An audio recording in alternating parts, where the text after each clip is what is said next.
Hello and welcome to the Total Football Podcast. My name is Declan Hart and this week I'm joined by Andrew Conway. Hello. As this week we discuss the transfer activity and influence of the FA Cup.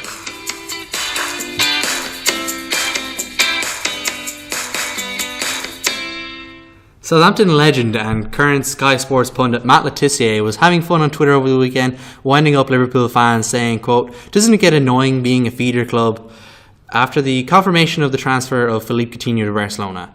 One Liverpool fan hilariously responding, saying, quote, "Our players go to the best in the world, yours go to Prem fodder." It's a nice life Matt Le Tissier's got for himself. Yeah, and he followed up by people not understanding. Like when Matt Le Tissier is outwitting you on Twitter, it's not a good place to be. Like, no offense to Matt Le Tissier, he's one of my favourite all-time Premier League players. I loved watching him play. I loved everything about him really, and he's a good crack. But you shouldn't be outwitted by Matt Le Tissier on Twitter. Those Liverpool fans. Yeah, any of those Sky Sports news pundits for Gillette Soccer Saturday, it's a low standard of banter that they've got for themselves. It's the new Gary Lineker, it seems, on Twitter.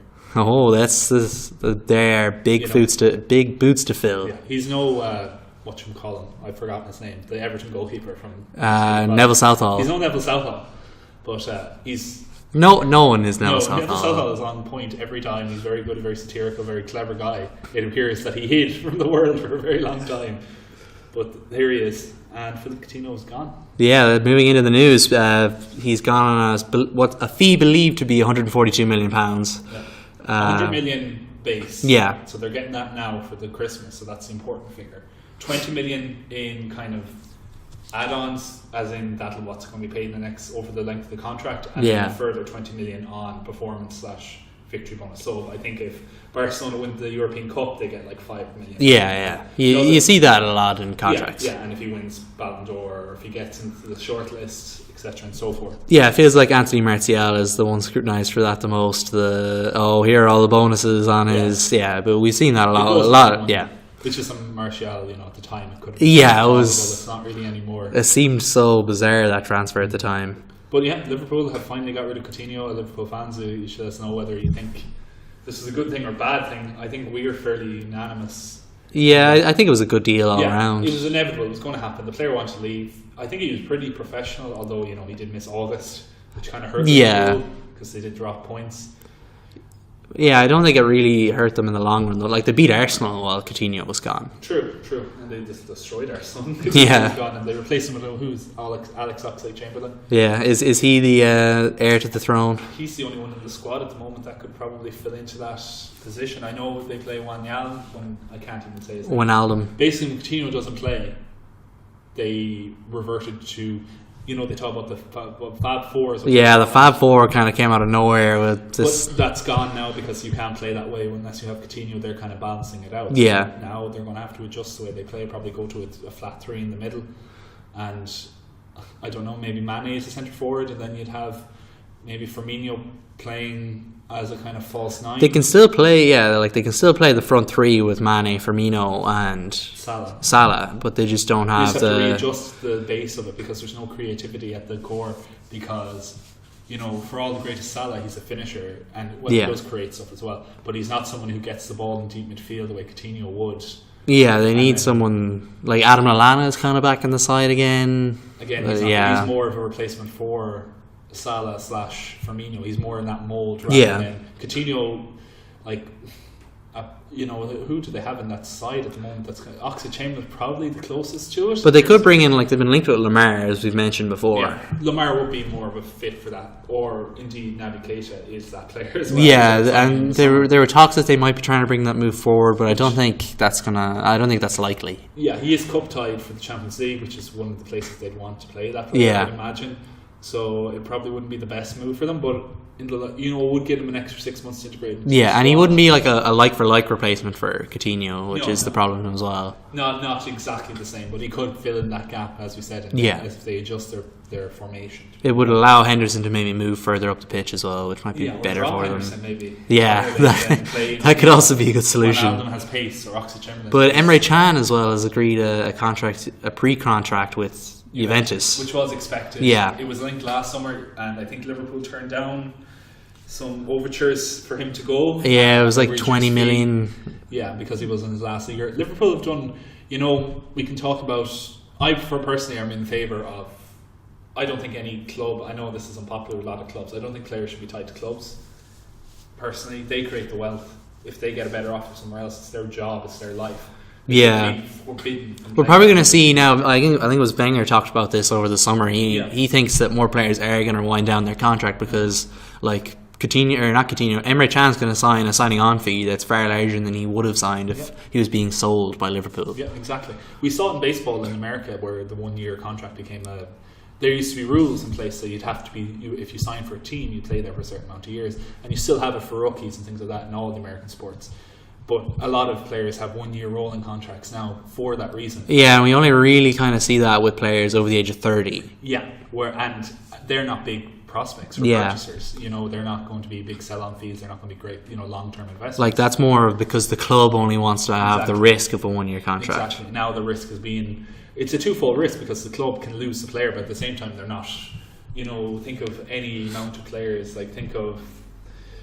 Who was it that they were Daley Blind, say Manchester United, who we've spoken about before, who's on big money, like £100,000 a week contract, and doesn't play. Yeah, and he hasn't played much in the last 2 seasons. If he was on a year-long contract, he would have probably been gone 2 years ago. Yeah, like he's kind of stopped playing since Van Gaal came which Van Gaal left. His career. It's hurt Manchester United's spending power and having a place in the squad. Yeah, and it's eating a chunk of their wage budget every week. So using that as an example, he could have gone. It would have been better for the club and the player itself. Yeah, and the other transfer news as well is Sanchez. Alexis Sanchez could be finally going to Manchester City. Yeah, the reports are that it should be done by the weekend. The player wants it to happen. The clubs want it to happen. Like apparently the view in the Arsenal change room is that they prefer him to be out of the club. Yeah, like he just seems like he's bringing such a negative kind of aura to the club. Apparently he is, yeah. He's still pulling out games out of nowhere like he did against Crystal Palace where he scored. Yeah, he scored 2. Like he even scored the one against West Brom. Like they were struggling before that. Doing stuff against Chelsea as well as he did at the time. Like they could, if their chances were taken or if he was played in at different times, that Chelsea match could have been a lot different. So he is still doing things for Arsenal when it counts. But it's kind of the other performances and off the field antics that they're not his antics, but kind of off the field negativity surrounding the whole club. Like Arsenal probably top of the show for coming weeks when they have another meltdown. Yeah, it's about another one that mini meltdown they've had this week. But there's a lot more to come from Arsenal meltdowns between now and the end of the season. We think we can probably go into it in more depth at those times. Yeah, it was actually Liverpool who kicked off the FA Cup weekend, the third round, dramatic 2-1 victory at home against Merseyside rivals Everton. Perfect debut for Virgil van Dijk. Yeah, coming up and hitting that ball into with his big head. And very tall player, clearly adding a few inches to that Liverpool centre, defence. Although Clapham had just scored his first goal the week before with an assist from Lovren, so there's something going on with the centre backs at Liverpool lately. We're in trouble. We need to win. We have to show our places. That was the joke I saw, that like whoever doesn't score is dropped. Yeah. So. The draw for the fourth round takes place as we're recording, I think, or soon while we're recording. So we don't know who anyone will draw. But Arsenal won't be in that fourth round draw. No, they won't. They were appalling. They lost to Nottingham Forest, who are mid-table and struggling. I think they're 14th, I think. They've lost to Sunderland recently. Yeah, that's how you know things are bad at a club. They have won a year and they beat a team. Yeah, but Mark Warburton's been sacked. He's been replaced temporarily by the youth team manager, the director of the. It's Gary Brazil, isn't it? Gary Brazil, the director of their academy, who said he's going back to the academy. He has no interest in being a manager. Blah blah blah.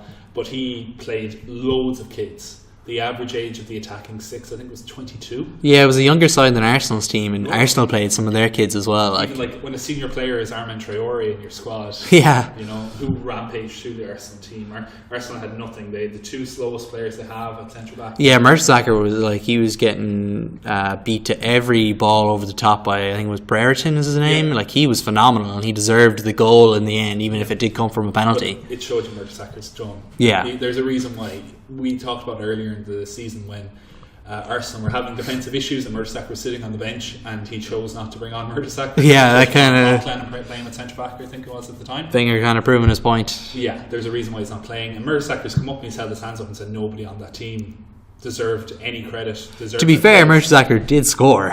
And he did, yeah. And he didn't celebrate, he didn't make a big thing of it. He knew that they were in trouble. Like, yeah, sure, that was an equaliser as well. But, like, Debussy had nothing, he was terrible in that match. Like, a few of the younger players are fair enough. Like, these players don't play many matches. And yeah, it's a bit harsh to kind of criticise them because they are very much being thrown at the deep end. And, like, Wenger's not even on the touchline to help them. Yeah. He's up in the stands because of his 3-match ban. Either. During that, and he was replacing Wenger on the sideline. Like, Arsenal was kind of bad. They missed chances, but Nottingham Forest missed even more chances. Yeah, Nottingham Forest, they were totally dominant. Yeah, there's talk about the penalty because Nottingham Forest had 2 penalties in the match. Both were probably. Yeah, I thought both of them were fair penalties. There was a great goal by another Nottingham Forest player, the centre back. I think it was. Did he score 2 goals? Yeah, the American. I think he's a fullback. The fullback scored 2 goals. The second one was absolutely amazing. Like Ospina was nowhere to, like, Ospina wasn't ready for the keeper for Arsenal. But the penalty, the other controversy, apart from the amazing goal, the other controversy in the match was the double touch and a penalty, which wasn't given. Yeah, it wasn't conclusive. Like, you can see, I don't think it affected the result of the match. Yeah, no, I don't think it did either. Were winning already, and it was late on in the match, and they were probably going to win again. But it's thrown our whole VAR discussion back into place because VAR is being tested tonight in the Crystal Palace Brighton match. It's on later VAR is in the actually evening. tested, and apparently that is the referees have highlighted that it's something that would have gone to VAR. Those result in a goal. Because you could see, I can't remember who the referee was now, but he... Chris Foy, was it? Was it Chris Foy? Is he still even refereeing? Sorry. Yeah, John Moss, yeah. John Moss. I don't think Chris Foy is still refereeing. But John Moss went to his 4th official, and you could see the 4th official was like, I'm not certain. Yeah, 5 yards away. I know, I can't say for certain. So he had to kind of give the goal, even though I think it was a double touch in the end. Yeah. But as you said, I don't think it affected the result. Yeah. That's fair enough. It's done now. And like you know, things are kind of bad when Wenger's not even going to criticise the referee. Like, he criticised the players. Yeah, he criticised the players. They weren't good enough. They weren't. They were just played off the park by Nottingham Forest. And like, fair play to Nottingham Forest. And I know the FA Cup is a kind of break from your form. Yeah. So it's like it's a one-off match. You don't have to worry about how bad you're playing in the league. Anything can happen. Upsets are due, and they did it. Yeah, I don't watch Nottingham Forest play, but like, I was really impressed by the young players that they have. Like, I mentioned Brereton, I can't remember any of the other names now, but like, they were like, I was impressed with how calm on the ball they were. Like, they were no rushing to do anything. You say that, but there was no one closing them down to make them do anything. There's that in it too, but like, I don't think when the Arsenal youngsters were on the ball, I don't think they showed the same like cool-headedness. No, they clearly there was difference, probably been in experience and playing time and stuff between the two sides. But yeah, you would have thought the reverse, that this is the team in whatever 6th place in the Premier League and in the Europa League that was playing against the struggling Championship side. But the problem for Arsenal now is that was their Europa League team, and they just got dismantled by a Championship side. Yeah. What does that tell you about the Europa League? Yeah. And secondly, yeah, they're going to be in trouble because it's, I know they have a relatively calm draw against the Östersund in the next round of the Europa League, so they'll probably get through that. But yeah, if they play anywhere like that or with those players, I don't see them getting much further. But is there any chance that Arsenal will switch like Man United did last season, they'll switch their priorities and like rest players in the league for the Europa League? Well, Tim Stillman, who's a journalist who covers Arsenal a lot in England, went and looked at Arsenal's fixtures between now and the end of the season, and I think they basically they don't have many midweek hits now between now and the end of the season. I think they have 2 extra weeks off because they'll play outstanding Premier League matches on FA Cup weekends. Against other teams that have also been knocked out of the FA Cup. So they're not going to have overflow. That does change though if they do get to the League Cup final. It is, but that's only one of the weekends. Yeah. So it's actually not hitting them that badly. But if they get deep into the Europa League, then they'll be playing weekend matches or midweek matches. Yeah, I acknowledge that, but at the same time, they're going to have a lot more time off soon enough. Like, presuming even like maybe they will get to the League Cup final, however unlikely it may seem at this point, playing Chelsea on Wednesday night, I think. But I think they will readjust focus, like you said, and like, in all fairness, there is no reason why they can't play their full team between now and the end of the season. Yeah. I know they've just played 8 matches in a crazy festive period. Yeah, and like, they're still playing because, like, as you said, they're playing Wednesday and then they're playing at the weekend. Yeah. So there's no real break. Yeah, and they're playing again next week, aren't they? Yeah. So it doesn't really, Yeah, it doesn't end. Like, doing well in these competitions has come back to hurt them. Yeah, and the competition they probably would have preferred to do well in, they've just got knocked out. Yeah, but is there any chance as well that they could go for the Mourinho treble? I wouldn't put it. The Europa League, the League Cup, and the Community Shield. They've already got one of the three. They have one of them. They won 3 trophies. Like, we had a discussion about our predictions for the season last week, for the remaining of the season. Yeah. You know, I said Arsenal were thereabouts in the reckoning for 4th place. But the more this goes on, the more news that comes out saying that Sanchez is probably gone. You know, there's other players linked to Arsenal, like Johnny Evans, but apparently he doesn't want to move to London. He wants to move to the Northwest, and Man City are interested as well.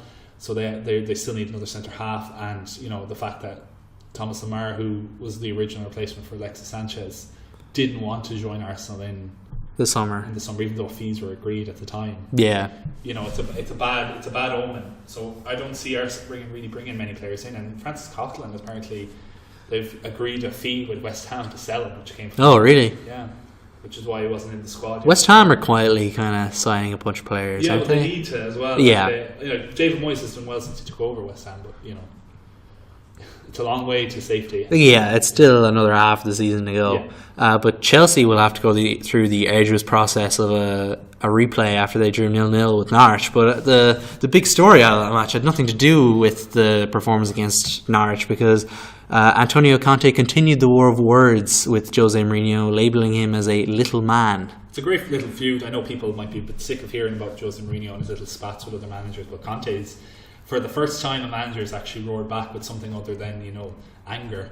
Yeah. You know, or just disdain for him, where he's come back and he's attacked Mourinho himself. Like, we were discussing this off the air, and that other managers apparently have wanted to say these things about Mourinho for some time, but they feared to do it. As in, Mourinho is past his managerial prime. He's using smoke and mirrors in this, you know, kind of press conferences to, you know, hog the headlines away from his players. Like, nobody's talking about how poor they were against Derby on Friday night, and you know they came out in the end and won, but nobody's talking about how bad they played because Mourinho said these things. Yeah, and it's kind of held away from all the criticism that he could be getting as a football manager, and kind of gone into how much criticism he can get as a person, which he's fine with. He doesn't mind getting that personal thing because he still gets his medals at the end of the day. Yeah, which is all he really cares about. That money, it appears, from his attacks on Paul Scholes last week, where he attacked him for wanting Paul Pogba's money, which was a very strange attack against another multi-millionaire Paul Scholes. But like Mourinho clearly thinks that the press conference, like he said it before, the press conference is part of the match. Yeah.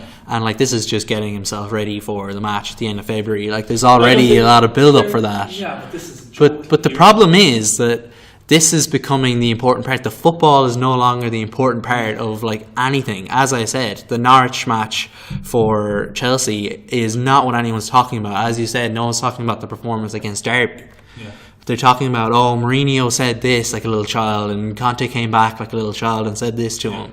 Like they both seem so pathetic, really. When you think Pep is just off to the side, continuing to win. They're fighting over second place. Like they're just acting like petulant little children. No, I'll give you that. Like, and Pep is majestic in his excellence, and he is at the top of the league without, you know, resorting to these kind of like he's let his team do the talking for him. Yeah. And you know, I agree with you to a point that it is ridiculous that this is the game and this is what's part of it. But at the same time, I can see where Antonio Conte comes from, because Antonio Conte was getting this treatment last season as well, if you remember.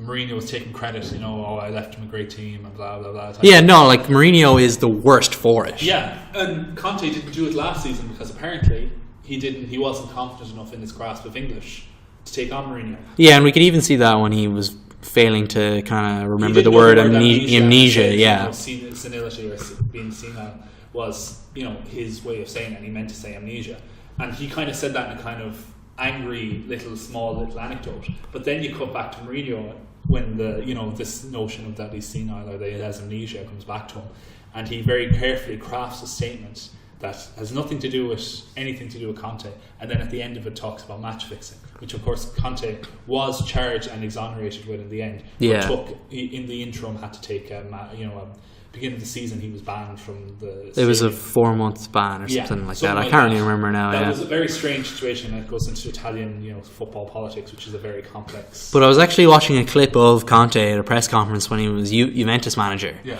After he had been acquitted, and I think it was like a 4-minute clip, and it was absolutely amazing listening to him speak in Italian. I really wish he could speak like that in English, because he's so much more charismatic, as you would be in your native language. That's often what they say about Jurgen Klopp, is that his command of the German language is a sight to behold. He's so passionate. And I remember Raphael Honigstein, when Klopp came to Liverpool first, he was worried about him because he didn't think he was going to be able to transfer that charisma to English, and he'd be relying more on his tactical ability and his way with players rather than his sheer motivational skills. And that could be something Conte is suffering from as well. Yeah, like I think we've seen plenty of Klopp press conferences. Like I think he is like suited to English better. Like I think he's it's kind of harsh to say he's a better speaker of English, because I think they're both very good at speaking English, considering it's a second language. Yeah, like I can't speak a second language besides maybe a little bit of Spanish. Yeah. And like like Conte's got a good control of English. It's just a pity that he isn't as charismatic as we know he can be in his native tongue. Jose Mourinho's a translator as well, so like Mourinho could speak 5 languages or something like that. He's got priors in this. He used to attack Claudio Ranieri for it, and this came up in Conte's attack on Mourinho, that he called Mourinho a hypocrite, or he implied that he was a hypocrite by saying that he wore Claudio Ranieri's initials on his training tops after Ranieri was sacked by Leicester last season out of solidarity, when he is always that whole thing. I remember that at the time, thinking, oh, that's not him standing up for Ranieri. No. That's him. He doesn't care about Ranieri at all. He just wants to have another dig at Chelsea. Yeah, that's what that felt like at the time, and it still feels like that. And it was good to see Conte bring that up, I suppose. Yeah, it was, and it's being called out on hypocrisy is a good thing in football, and hopefully, like you said, I don't believe it's a preamble to a battle for second place, and I don't believe it is to build hype for the match at the end of February between Manchester United. No, but that's what's going to be used as by Sky. It is by the greater media, but like that's one thing, and that's fair enough. That's their prerogative, and they have to sell their product. That's fair enough. But I think Mourinho is using this, and will continue to use it for the next few weeks, as a complete distraction measure. Like, I don't think Chelsea will have any problems, especially if they bring in the players that they're being linked with. Like, they're being linked with Sandro from Juventus. Both clubs are being linked with Sandro, I think. Yeah, but I would fancy Chelsea to win that race if there was to be a race. And Chelsea, I think, are building their side well, are going to try and build their side well for a good finish at the end of the season. Whatever happens at that point, Conte is probably gone. Yeah, there'll be probably another big change to Chelsea. But I do not see any world where Chelsea don't beat Manchester United at the end of February at the moment. Last year, Man United did win comfortably, and it was probably the most impressive performance of Manchester United last season. They beat the champions. Yeah, it was. Yeah, at Old Trafford. Mourinho switched up his tactics, but you have to remember that match. If you remember it, it was ridiculous. Rashford is probably the best form, one of the best matches he's played for Manchester United. Yeah, I wouldn't say it was his best match, but like that was a purple patch for him at United. But they had complete control over it because they just played everyone behind the ball. Everyone in that team at the time was kind of in form. The keeper played well. Andrew Herrera, I believe. Yeah, that was his Michael best Carrick form. was there still, which we don't know what the stories might be. He's had a heart surgery in the last few months, so that's kind of retired him. Yeah, probably will at the end of the day. That form is evaporated now. Like, I know they have Lukaku now, but like Martial's form is in the ground. Rashford's Martial's form has been alright. It's Rashford that's out of form. He's in and out of the side with injuries and different things like that. I don't think he's had a good run that's actually building him into. He is scoring goals. Like, this is occasional goals. He's scored more. He's outscored last season already, which is something. That's what I was saying. It's still something, though. Yeah, Rashford, who was a linchpin in that match, to be honest. But Lingard's form, we haven't really talked about Lingard. Lingard, get him on the plane to England, maybe. Or plane to Russia, I suppose. I imagine he will go. He's playing excellently well. The problem with Lingard is he's kind of the Willian. If you remember Willian in Mourinho's last season, Willian outperformed everybody else. Oh yeah, Willian was fantastic for some ridiculous reason. But it's because Willian. It seems to be the whole team is so warped that their side is playing like.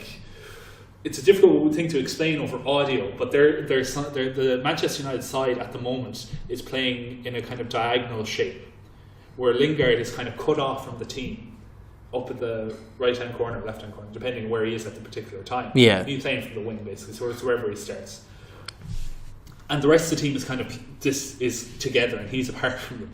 But that's not the tactic, I don't think. The I think the team is really skewed the wrong way. Well, and Lingard is, because all the players are playing on one side, Lingard's playing on the other. They're drawing all the players towards those group of players, and Lingard's being left with open space that he doesn't usually. Yeah, have. he's allowed roam. Is exactly. kind of. And like Willian was that season, and he was carrying the team. And I don't think, like Manchester United aren't performing anywhere near as badly as Chelsea were that season. But there is. Yeah, sure, they are still second. After there all. is they are. But there is a worry that without Lingard getting that space and without scoring goals, because I imagine teams are already going to close down on him. Derby did it. He was the one that scored the goal in the end. He was in the end, but that's a championship defence against. Yeah. One of the most expensively sent. Richie Keogh. Don't be knocking Richie Keogh. With no pace, Richie Keogh. But like that's what I'm saying, is that Lingard has had this freedom given to him over the festive period, where a lot of teams were tired, and they are going to be tired for another while. Yeah. But now that has to be recognised. I would unless Lingard, because he hasn't gotten to form, obviously scoring goals and creating assists and winning matches on your own, will give you confidence and will bolster your performances. So I would tend to agree with you, but then just it seemed, because like they were in such terrible form during the Christmas, but then the second half of that Everton match just seemed to like wash away everything. For that 45 minutes they were superb. Everyone was superb. Like that was the best 45 minutes United played in months. And obviously since then they've only played Derby, who they Derby sat back. It was Man United created a lot of chances. It was just Scott Carson for some reason is still. How old is Scott Carson? He's not as old as you might think he is. Because I was like, he must have retired years ago, but no, apparently not. He was phenomenal in goals for Derby in that match. But now they're off to Dubai because Stoke won at the weekend, or Stoke lost at the weekend. We'll get on to them in a minute. But because Stoke lost, it means that match against Stoke next week won't be moved forward. So Manchester United have gone off to Dubai to get away from the cold weather. And it'll be interesting to see like how they come back, how their form is when they come back. Like there is still a bit of time before they play Chelsea. The only thing I will say about them going away is there is animosity in that dressing room, and maybe locking them all together in a foreign country. Cabin fever. Yeah, it's probably not the best. I wouldn't have done it if I was Ed Woodward or anyone in charge of the administration of Manchester United. I can see why they've done it though. Like it is very cold. It is very cold at the moment, and fair enough. But go on. But as I said, Stoke, they lost to Coventry of all teams at the weekend. Mark Hughes has been sacked. Martin O'Neill and what's his name, Rowett, something Rowett. Gary Rowett are the two favourites. Yeah, Gary Rowett's a very progressive coach for an English coach. He's managing Derby at the moment. They're second in the championship. Yeah, and he has a good reputation, and he's done well before. If you remember at the beginning, he was sacked last season by Birmingham because he was linked with other clubs. And because his name wasn't Jean-Francois Zola. Well, that's another situation. But yeah, Birmingham made a huge mistake getting rid of Gary Rowett, and Derby are yielding results, as you said, this season. He's building that team that continue to get to the playoffs. Richie Keogh and Curtis Davis. Is Cyrus Christie still there? I think he is. Is that where he went? I wasn't I'm not sure. We need to check on that because the Derby squad is so vast that it keeps changing. But then Martin O'Neill. Speaking of Irish players. Well, he's Northern Irish, but Martin O'Neill, Ireland manager. He got a new contract that's yet to be signed, as far as we know. Bizarre in any kind of contract law. He could be off to Stoke, and personally I prefer if he went to Stoke, just so because I want Ireland to have a Republic of Ireland team to have a different feel and a different. Maybe Ireland should try sign Gary Rowett. Yeah, well, that one I don't think we could afford him. But yeah, neither here nor there. If I was Gary Rowett, I don't think I'd go. Well, it's a tough call to make because like he could save Stoke, but if he doesn't, he's down in the championship again. Actually, now that I think about it, like Stoke is a well-run club. It's a family-owned club. They have a lot of money. They own a betting company, massive betting company, obviously. Yeah. Like the stadium names and the jersey rights. So they know what they're doing. They're a well-run club. They give their managers time, as they clearly did to Mark Hughes. I would probably be looking at if I were Stoke, I would be looking at a greater pool of managers, like Marco Bielsa is available at the moment. Like among many others. But it seems like they want a British or Irish manager. Yeah, and that seems, with someone. If that's the case, I fear that for them, if they went down the Martin O'Neill or Gary Rowett route, it'd be more of the same. Yeah, like that is kind of the weird thing with Stoke, because they haven't really had to bring in anyone to step in the Premier League. Like they brought in Mark Hughes to try and build them to the next level, and he did sign 33 players. Fair enough. He did a good job with the club. Like they finished ninth. 3 times. Yeah, like that was kind of his level. That's like ceiling, and I don't even know if he has that in him anymore. But yeah, it's gone downhill for them. They're in 18th at the moment. They've conceded more goals than anybody else. They've got bad goal difference. Yeah. So they're basically a 1 point extra disadvantaged at the end of the season. Yeah. You know, I think take a risk. Do what Hull did last season. I just don't see them doing it. Yeah. I would say it's a good move for Gary Rapp because they have money, which Derby do have some money, but they don't have Stoke money. So even if they... But it might just be better for him, though, I would think, to get promoted with Derby, try and keep them up, and if he does, then anyone in the Premier League is open to him from there. Yeah, whereas at Stoke, he could very limit his ceiling. Yeah, true. But Martin O'Neill could go there very easily and probably do a job, probably keep them up because there's enough bad teams in the Premier League for Stoke to survive, which is an unfortunate reality. Yeah, and they play Man United next week. That's a tough first match for whoever comes in. Because that's at Old Trafford. Maybe they won't have one in by that point. The plan is they intend to have someone in by next Monday. So it'll be interesting to see. Maybe by the time we record the next episode, we'll know who the next Stoke manager is. Hopefully we will. And then in Spain, this is probably my favourite story of the week. Diego Costa made his long-awaited return to La Liga after, 4 years nearly away? Yeah, 4 months without playing a match because he was... Yeah, and it was against Getafe. He scored to put Atletico comfortably 2-0 up, and then he immediately jumped into the stands where the referee then gave him a yellow card upon returning, which was his second yellow card, so he's promptly sent off. And suspended for the next match. And the picture of his face... the complete bewilderment on his face is absolutely amazing. It was a foolish thing to do, but that's basically Diego Costa. Yeah, he doesn't care. Petulant, foolish, still scores lots of goals, still annoys defences. I forgot how likeable a player can seem when they're not in the Premier League. Yeah, when he's away, when he's not directly affecting things, and he's just like, oh, this is just a funny video we're watching. Yeah, it's just I only ever see the funny parts from Diego Costa now, and I'm very much looking forward to that. Atletico are still hanging in there in Spain. I think it's a 9-point gap now. Yeah, but they're still there. Yeah, they're still second. They're better placed than their rivals. Yeah, we'll move on to that now because Real Madrid drew against Celta Vigo 2-2. I feel like they have a terrible record against Celta Vigo. Yeah, well, they went behind as well before Gareth Bale put them back in front, and then they went behind. Yeah. Ronaldo, I don't know. Ronaldo won the Ballon d'Or again, unless something bizarre happens in Portugal win the World Cup, yeah. And they give it to him again. I don't see him winning another one, because he had a chance, he didn't take it. Did you see the stat that it was Gareth Bale has now scored the same amount of goals this season in La Liga as Cristiano Ronaldo, but he's taken something like 50 shots fewer? Yeah, which is Ronaldo's problem. Yeah, part of the reason Ronaldo gets all these records because he takes his entire. Yeah, he's clinical. Goals. No, but he takes the goals from his teammates. Yeah, but he's not normally so his wayward with his shots. True, because he's declining. That's just yeah. In a player, he should adjust. He's about to turn 34 now next month. Yeah, that's mad. When you think of Ronaldo being that old. Yeah. But flipping the other side of Spain, Barcelona, Messi, his great rival, was just amazing. He scored a goal. There's a great video of down close on the pitch of Messi surrounded by Levante players. And him just jogging around them, beating everyone, squaring a ball for Suarez, who, I don't know, dummies it or misses it, and Paulinho stabs the ball in. Yeah. And it's just Messi's still at the top of his game. Yeah, no, it's a privilege, really, to be able to watch Messi, even just on TV or in short clips, now. It's something we'll talk about in generations, whereas with Ronaldo, we'll be like, oh, yeah, he was a goal scorer. High goal scorer, yeah.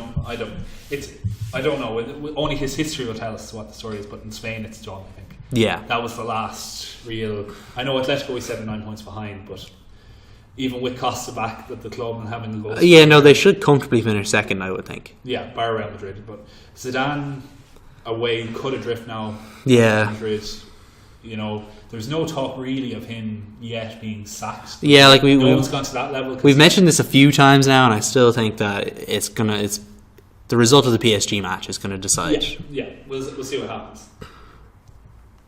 Oh, excuse me there. I couldn't swallow for some reason. Well, that's a bit worrying. Yeah, but that will do us for the news. Join us after the break while we discuss the influence of the FA Cup.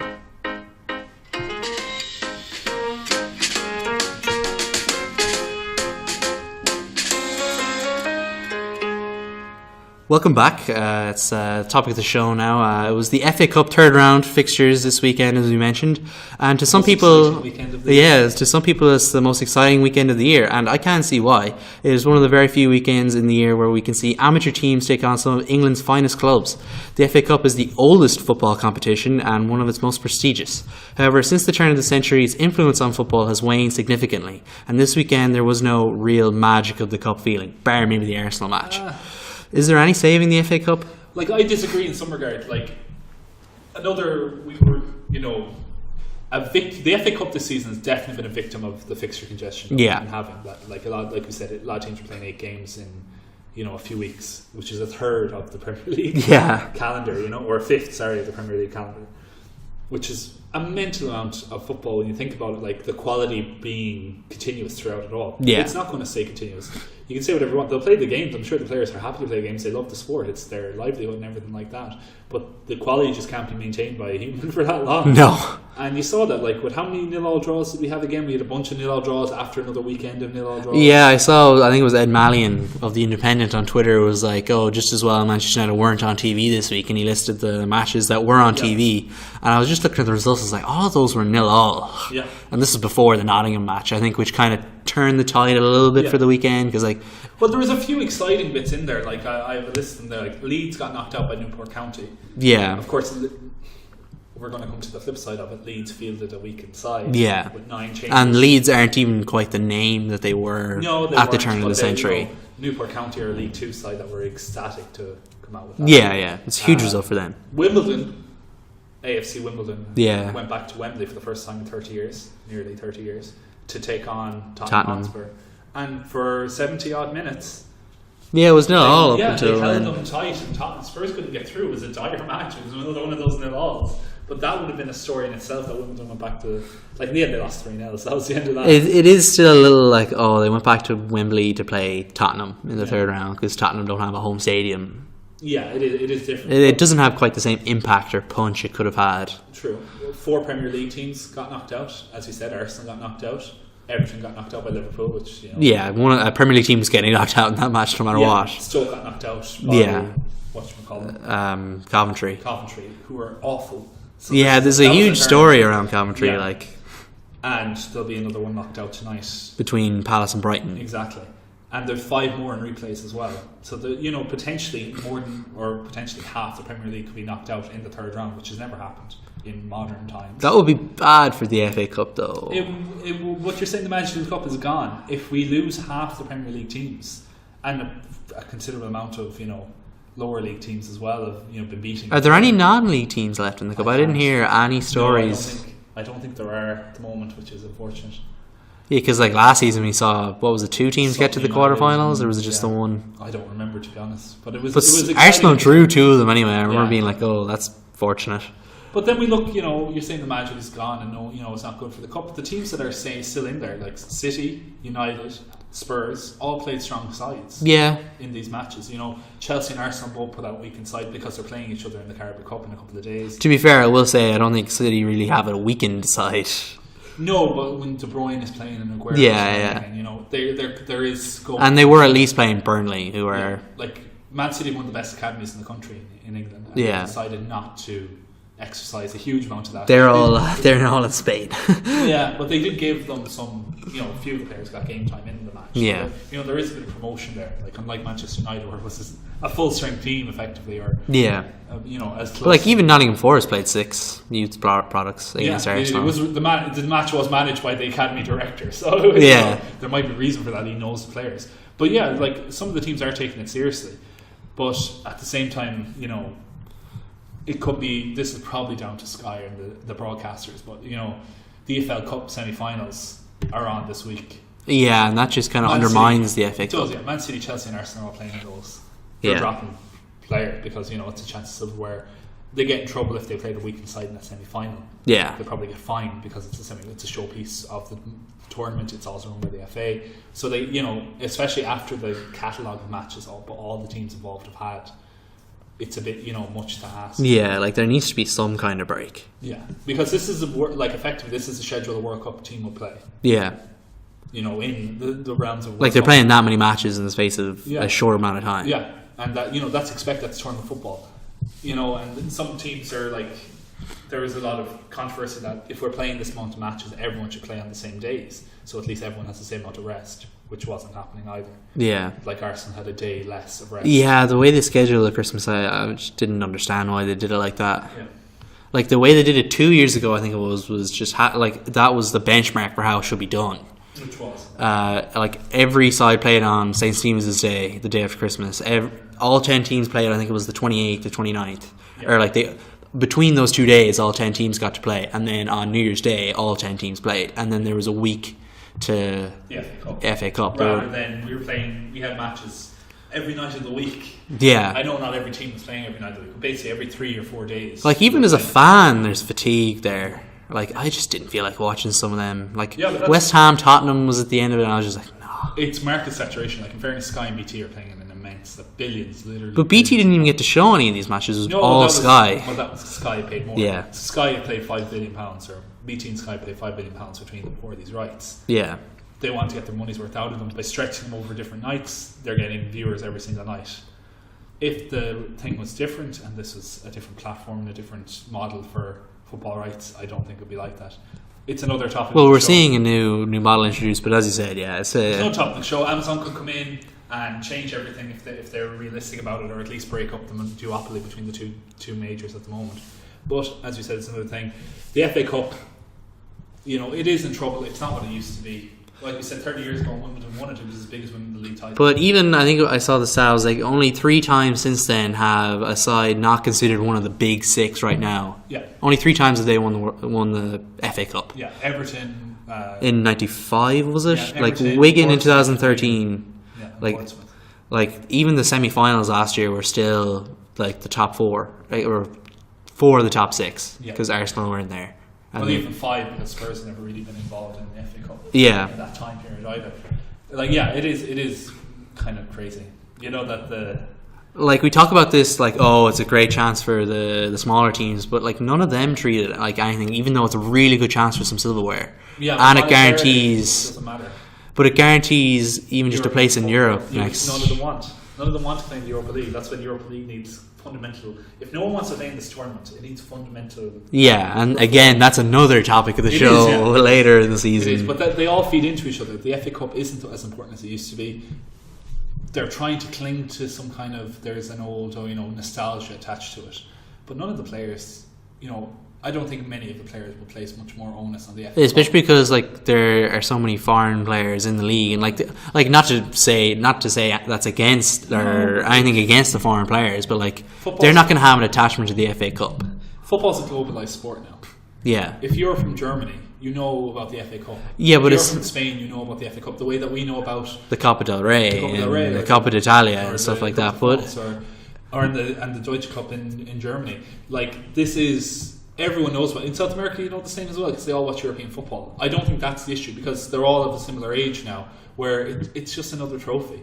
It is. Yeah, that's what it is these days. Like it's not this like grand thing for these players. Like the Premier League is the focus for these players, and it's just, like it's the same for English players as well. Wages. Really, the FA Cup doesn't pay their wages. Yeah, they know where the money comes from. They know it comes from the Premier League or Champions League. Like it's nice to win the FA Cup, but it's not as glorious as it once was. But you just made a key point there: that 3 teams in 30 years, other than Wimbledon, or 4 teams if you include Wimbledon, 30 years, other than the big teams, have won it.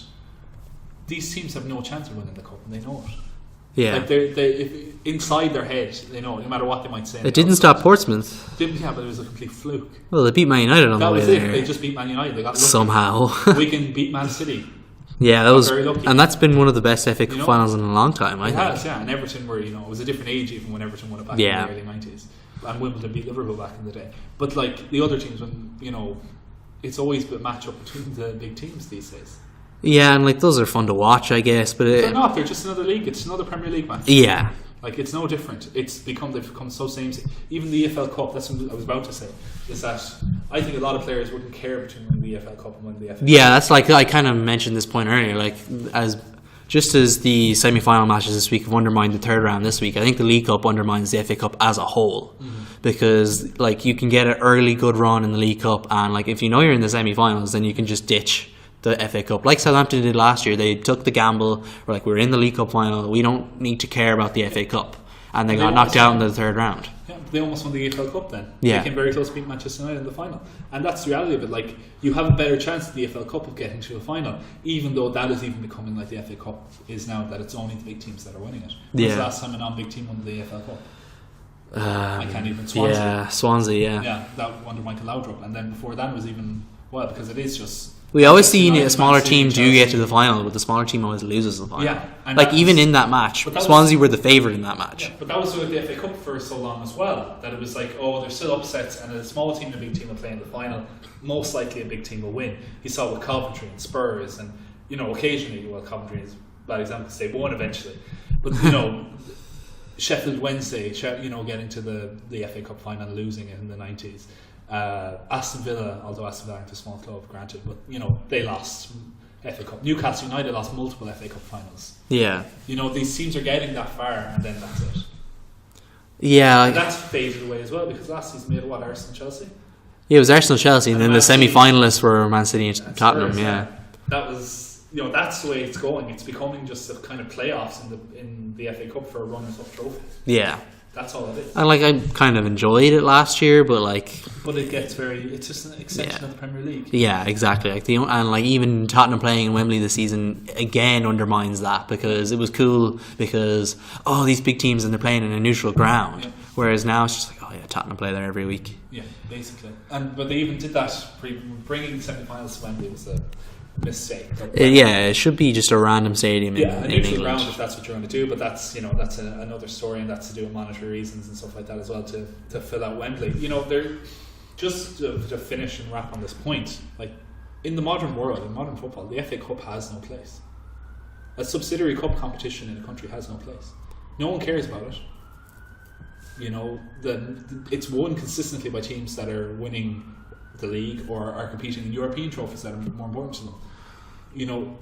Fundamental reform is needed on them, but reforming them is going to reduce their viability, because if you say remove European teams from cup competition, then no one wants to buy the TV rights to it, and no one really wants to win it. And then if your prize for winning it is the Europa League, which nobody wants to go into anyway, no one's going to go for it. And if there's not enough prize money, if it affects your league, as it could do, as you said, Stoke would have had to play another match if they had not been knocked out. And Manchester United would have had to play another match if they had, their match would have been rescheduled, and they wouldn't be able to go off to Dubai. Exactly. So the teams are being penalised by doing well in it. Like the fact that, say, Chelsea and Bournemouth and whoever else drew at the weekend to draw replays, that's going to screw up their whole. Yeah, as I said, that's arduous. Yeah, and it's just going to add to an already piled up fixture congestion. It happens every year. Teams suffer. And then what are you going to prioritise? The thing that gives you £100 million in prize money, the Premier League, just for finishing last. Yeah. Let alone, it goes up in increments then. Or the cup that does, gives a bit of prestige, but chances are if you don't get knocked out in this round, you're getting knocked out in the next round. Yeah. And after that. The fans care, the club cares a bit, but the club and fans care a lot more about maintaining that Premier League status. It's a bad thing to say, and of course everyone wants to win trophies. I remember Kevin Kilban has an anecdote about it that says one year they got to the semi-final of the FA Cup, or they got to the final of the League Cup, and they lost, but they managed to stay up in the Premier League, and that was a great success for the club. But he says now, I would much prefer to have won the trophy than have stayed up. Yeah, and I'm sure a bunch of those Wigan players, because Wigan went down the year they won the FA Cup, but I'm sure a bunch of those players would have much rather it happen that way than they stay up and lose to Man City. History, same with Portsmouth. So, but that happens so seldom. That's my point. Yeah, is that if you're realistic and you're worried about your next contract, you'll want to perform more in the Premier League, maintain your money, maintain the club status, and move on to the better things. Yeah. Then it's not a nice thing to say, because everyone wants everyone's in sport for the win and for glory and all that type of stuff. But it's just being realistic. Yeah, reality is different, and that's just the way it is. And I don't see it changing. I don't see the FA Cup performing. I don't see most of this changing. I just see it declining more and becoming more unified with the level of the Caribou Cup, the EFL Cup. Yeah, we talked about this a bunch off air as well. Even before we even started doing the podcast, we would talk about this extensively. the FA Cup, the League Cup, and the Europa League, 3 of them all need some form of reform. In every country, it's not just, in England it's particularly bad because they have the extra cup competition. Yeah. But the Copa del Rey is just won by the big teams now. Yeah. Coppa Italia is just won by the big teams. Coupe de France is a bit different because there's a bit more variance in there because of its open nature, that you don't have qualifying rounds, everyone just gets thrown in. Yeah. And in Germany, it's only won by the big teams. It's a playoff. It's like an extension of the Community Shield now. Yeah. Or the Super Cup in the relative countries. That's what they really are. They're just a qualifier for the Community Shield. Some could say that. But what if they were to maybe just do the draw for the first round, and then the second round and the third round, all the way up to the final, all at once? What if they just made that simple change? It would look a bit ridiculous on a tree. It would. But maybe if teams had a clear path to the final, they were like, oh yeah, okay, we'll do this. Maybe it might incentivize some teams. Maybe, but at the same time, with stutter the same teams. Like if you're Stoke City and you're facing a relegation battle, and your round is Manchester United. Yeah, it could backfire. Chelsea, Man City, Arsenal. But then if you're another thing is most likely, and it always chances you'll eventually get Manchester United drawing nobody between the third round and the final, something like that. Everyone else plays each other, and then they play the winners of every one of the matches, and they're only playing non-league teams the whole way through, which is possible. Yeah. And also the fact that eventually, and we've talked about this before as well, seeding will eventually enter into any of those type of things. If you reform the FA Cup, that's the danger of the FA Cup. Yeah. Why nobody's reformed it, is that if you change one rule, the chances are other rules will be changed. Yeah. There's a backlash to, it's slight because everyone understands realistic in modern football, of scrapping of replays. Yeah, and I think most teams are kind of agreeing with this. Then the semi. Now the quarterfinal. Now the quarter, and it'll continue going until we have Carabao Cup style extra time penalties at every match. Any other points on the FA Cup? I like the FA Cup. I always have liked the FA Cup. It's a wonderful tournament. It's just not what it used to be in terms of stature among the clubs, among the players, and as a result, it's falling down the pecking order, and it will continue to fall. Yeah, I'd agree with that as well. I still I enjoy the final. I generally watch it every year unless something else comes up. But that's the thing. It used to be essential at 3:00. No, but I mean something away from football comes up, and I just can't watch it for whatever reason, because that has happened in the past. Yeah. I remember I made my communion on FA Cup final day, but I think I still watched the final that year, whatever year that was. Yeah. But that will do us for our topic of the show. Join us after the break, where we'll do Guess the Player.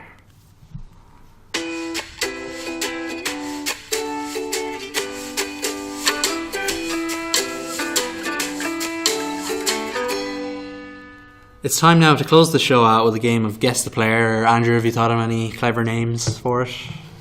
No, I'm still waiting for some fan input. Yeah, that'd be, if you have any ideas for a name, that'd be great, because I'm terribly uncreative when it comes to naming things. But the concept is pretty simple. I list off a bunch of players, and Andrew has to figure out which player has played with each one at some point throughout their career. Are you ready? Yes, shoot. Sol Campbell, Gareth Barry, Matthew Upson, Robbie Keane, Javier Mascherano, Ashley Cole, and Jermaine Defoe. Okay, so there's a lot of English players in there.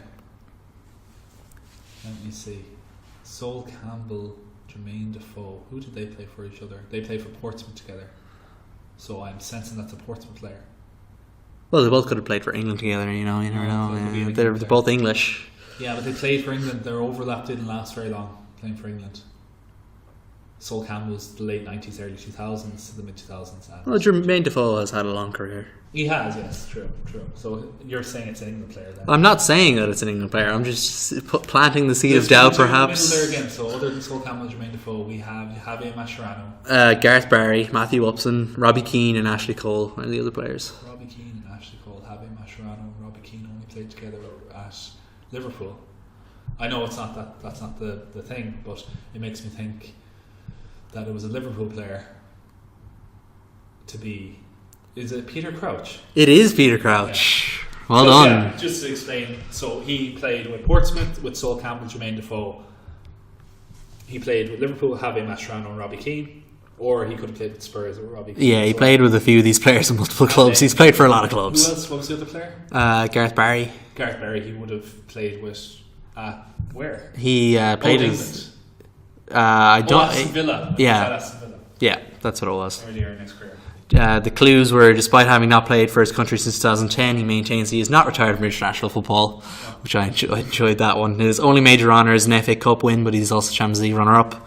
He's made 42 appearances for his country, scoring 22 times. He scored over 100 Premier League goals, and he recently became the Premier League player with the most substitute appearances coming off the bench, 143 times. Great career. He also scored the most headers, I think, of any Premier League. Yeah, I think that's true as well. And recently he was being walked out, coming out of the tunnel, and there was a mascot there, and was saying Darren Fletcher to him. Yeah. I thought you were Darren Fletcher. And Peter Crouch says, no, I'm way better looking than him. So Peter Crouch, his robot dancing. Yeah, Peter Crouch is a cult figure, I think, in football, and as he nears retirement, it'll be a sad day when he finally does hang up his boots. But that will bring us to an end for this week's show. Thank you for listening, and please get in touch if you have any ideas for a player. I have a few for the next few weeks, but if you have any ideas, I'm open to suggestions. Or a title of the show.